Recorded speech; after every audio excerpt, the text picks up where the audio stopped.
All right, so it's the Quicksilver Show with Dominique Diva, and we have the lovely Drew Dixon joining us on today. I want to thank you so much for taking the time to have this conversation with me. Thank you for having me.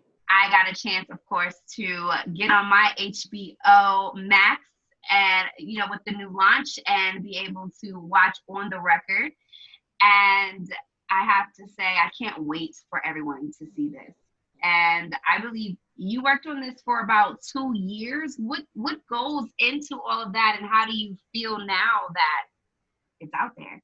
I am so relieved that it's out there. There were so many twists and turns on this road where I thought maybe all of this would sort of be for nothing, and that this film that I think is so important, not just for me and the other survivors in it, but really for all Black women, which is why it matters so much to me. There were so many moments where I felt like it was slipping through our fingers and we might not ever get here. So I am just so relieved. I mean, I've actually been like sleeping because Okay. I like downloaded it and then never even got to watch it. Once I figured out how to download HBO Max, I'm like, wait, it doesn't work with Roku? What? Anyway, and just the relief, it's almost like giving birth, like when I gave birth to Yeah. my daughter, I fell asleep after that too. So it's that kind of that exhale feeling that I have that made it into the world. Now, one thing that I can't wait for everyone to watch and catch on with, the difference here as far as the side conversations is that, you and the rest of the women are very credible women.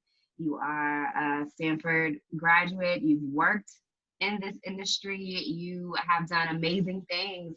And one thing, unfortunately, a lot of people try to do to victims is poke holes in what they're saying, what they're doing, anything from the past, any old tweet, whatever they can come up with, unfortunately. And right here, I feel like you all stand strong and you don't have that. You've even spoken on finding a sisterhood kind of within the other victims. What advice would you give someone who may have had this type of experience, but they don't have that sisterhood with their telling of their story?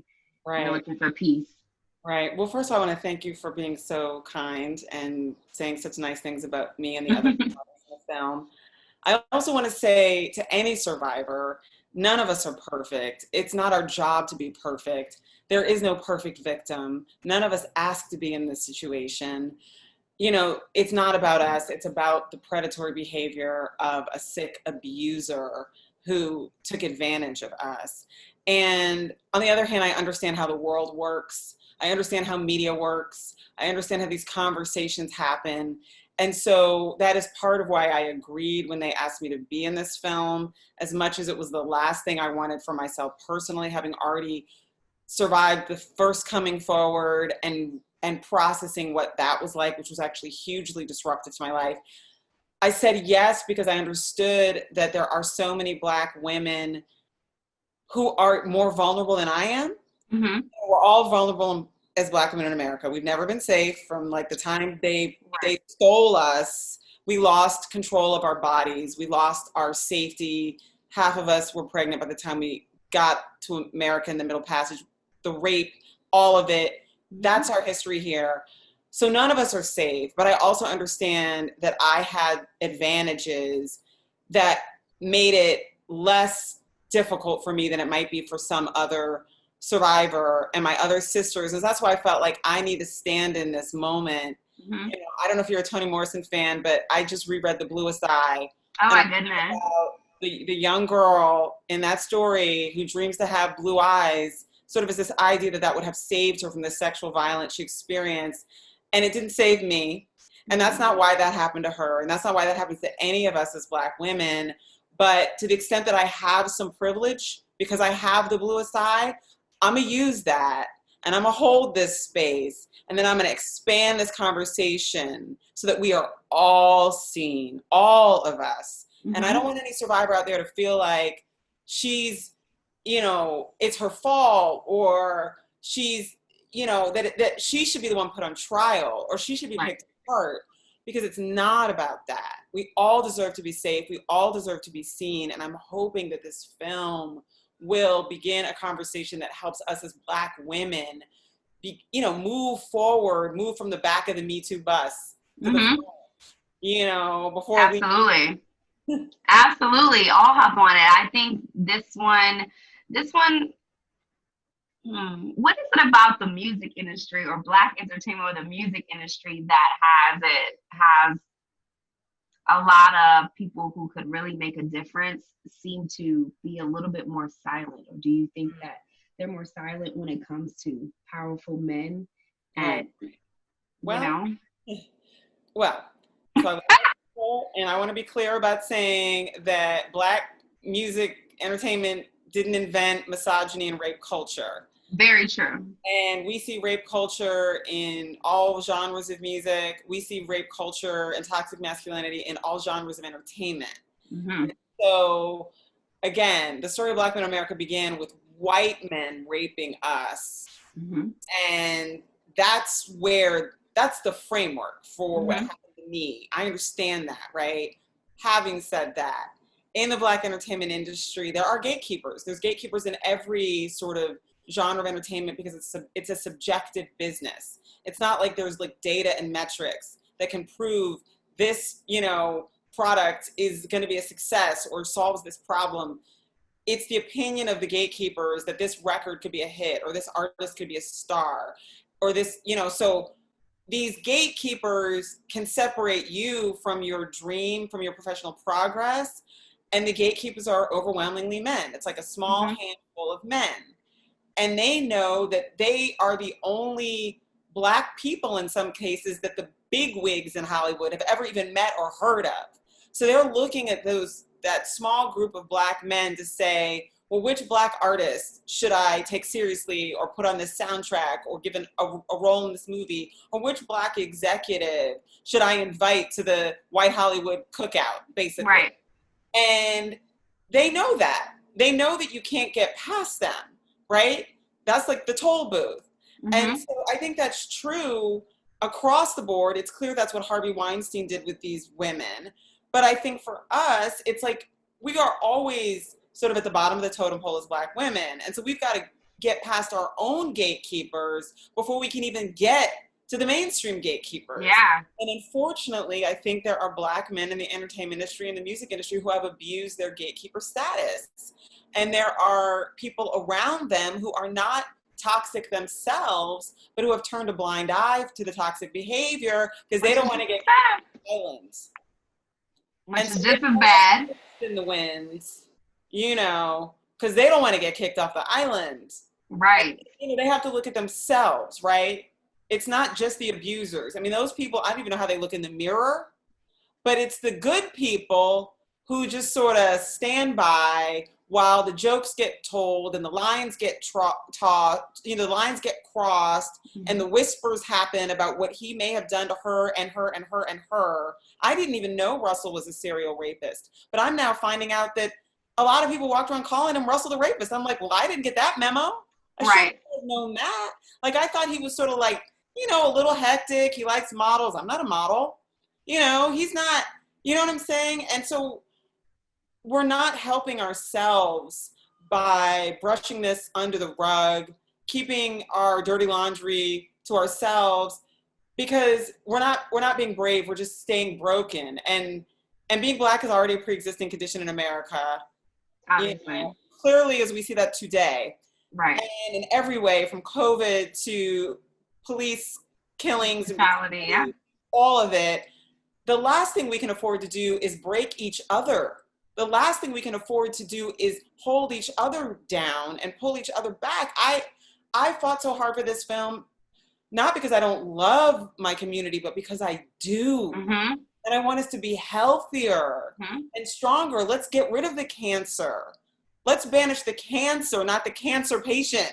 Right. And we can be stronger, and then we can go win out here. Because it's hard out here to be Black. Already. Right. So let's not make it harder for ourselves, especially not for our women who love us and love our brothers the most. I love my brothers the most. We fight for them the hardest. The hardest. First in line all the time. First. Yeah, that's a word right there. Now that it's out, it seems as though, I don't know, do you think he thinks he can just yoga this away? And then you guys will just go away if he just... I honestly, every now and then I've tried to get in my head, and it is such a terrible place to be that I just get right out. You Yeah. know, I don't have $350 million. I've never been to Bali, but I'm at peace. I can look my children in the eye. I'm not out here having to get a statement written by 5 consultants and a lawyer and take polygraph tests that I paid for. I'm just living my life. That's one of the most freeing things about it. I realized I was an accessory after the fact to the crime he committed because I spent 22 years making sure I didn't expose him. I'm out here picking up his bloody gloves. You know what I'm saying? Mm-hmm. How is that right? And so now I'm freer because I just get to live my life and speak my truth, and I don't have to think ahead in every conversation with somebody who knows Russell Simmons, which is like everybody Black in entertainment. Somebody who How knows did you Eddie get Reed, which is everybody Black in entertainment, and make sure I don't accidentally expose them. I'm done. I don't have to do that anymore. That is a relief. how did you get there? If my accuser had done that to me, and honey, he's over swinging on swings and he's bimming, I'm pissed. How did you get to this space? Well, first I left. You know, I just walked away from my hard work. I walked away from my expertise. I got married and I had kids. I have a daughter. I have a son, a 15-year-old Black girl. I got a 13-year-old Black son. And I built a life for myself as a stay-at-home mom. And I found joy there. And I sort of talked myself out of being sad about everything I lost. And I really thought I was okay, and I was just going to kind of live that life and be at peace with that life. And then when the Me Too moment happened, and Russell Simmons was accused by 2 women, and he called them liars, and then Jenny Lumet accused him, and he called her a liar, I had like an Aaliyah moment, like, is it my go or is it your go? Yeah, I read it in the New York Times. And I was like, okay, it's my go. And I thought that I would just leave the information and keep on moving with my life. And what I didn't know is that by leaving the information out in the world, my world and my relationship to what happened to me would change because it would suddenly become a part of my whole story. And that's the first time I realized how much I lost because I convinced myself I was good. Like, it's like an old photo you bury in the basement, you never look at it, and you're like, I'm good, I don't need to ever look at that again. And then you look at it, and all of these things about that time in your life that you loved, you also realize you lost. And I cut off my creativity and my swagger and my vitality.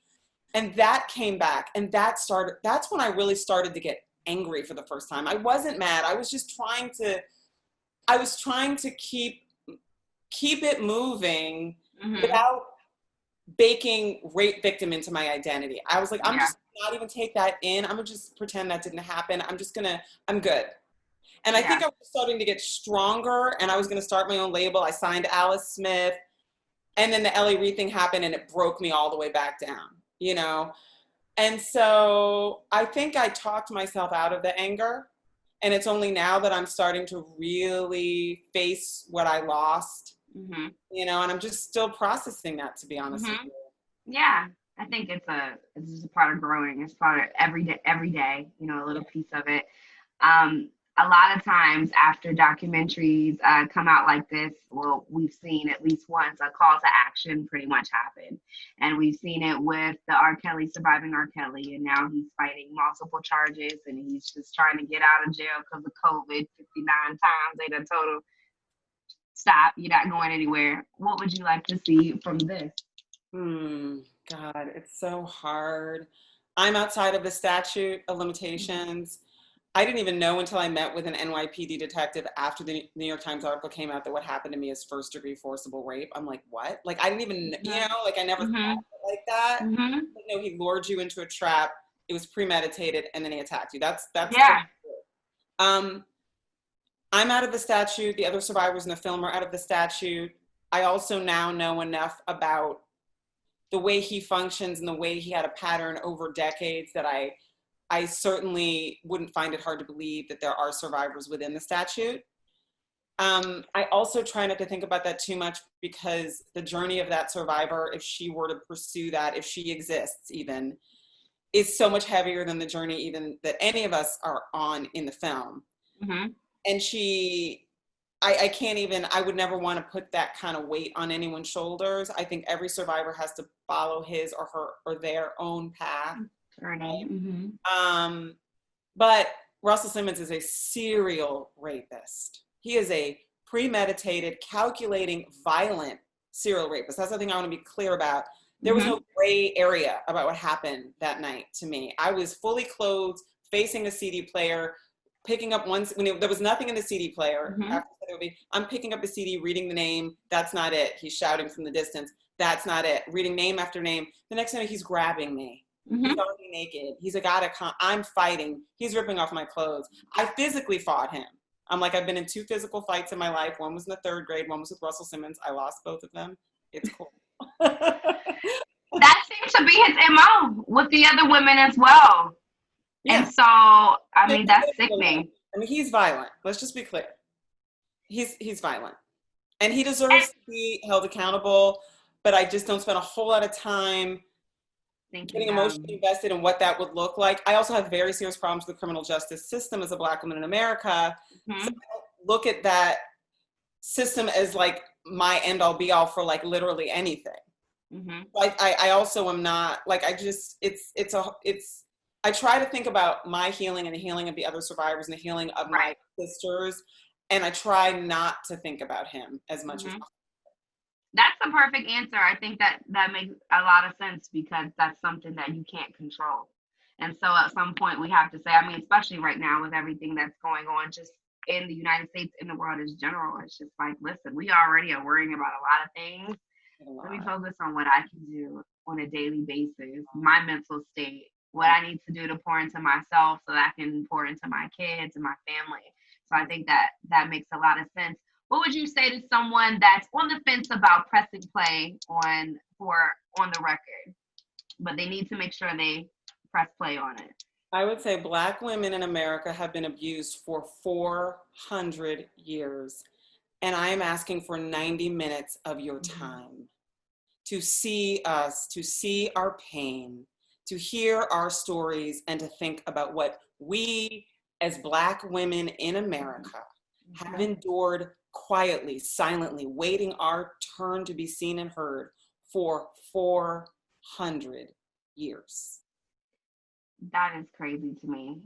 Like when you put it like that. One thing I felt like I literally cried thinking about it because sometimes it gets so discouraging, to be honest with you, Drew, when I see and read things, and it kind of feels like to me sometimes that Black women, it's our fault.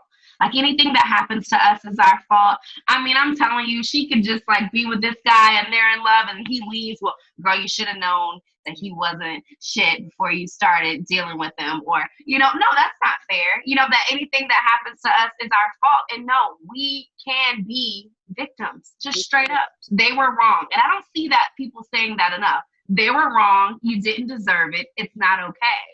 Well, I think depriving Black women of the right to be considered victims is white supremacy in action, internalized in our own selves. And one thing, I can't even remember if it's in the film, but I definitely remember it happened when I was in Ghana. They showed me, all of us on the tour, this room in the slave castle where the Black men who defended the Black women who were being raped were taken to die. And we went in this little tiny room that's like the size of the space, like under a desk. And it's dark. They shut the door and they turn on the light and you saw scratch marks on the wall. And that is where the Black men who defended us were taken to die. So the breakdown of the dynamic between Black men and women is not a coincidence. It's by design. It was cultivated as part of a cruel economic system in which we were chattel, okay? And so it's not our fault.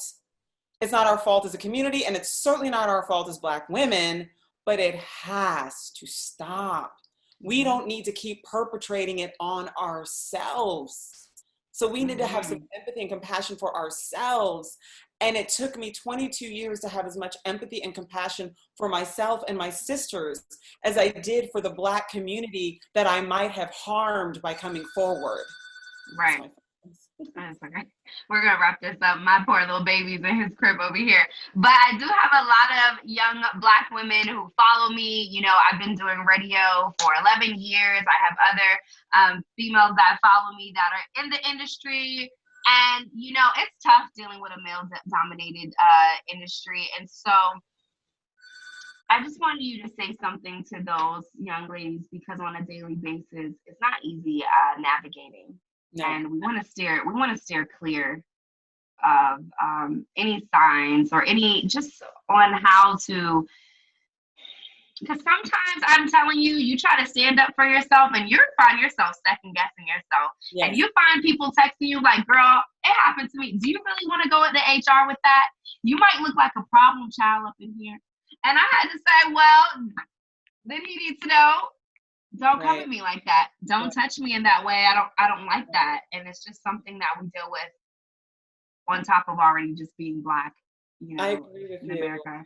I think watching this movie, having these conversations, speaking about it is actually such a big step in the right direction, because what happens with predators and even sort of just microaggressions, you know, and assault and harassment, it's the normalization that happens that leads up to the higher stakes consequences. And I wish that I'd been more clear internally about all of the little lines that Russell kept crossing, that I would then sort of smack his hand and he would apologize and back off, and then he would sort of cross another one.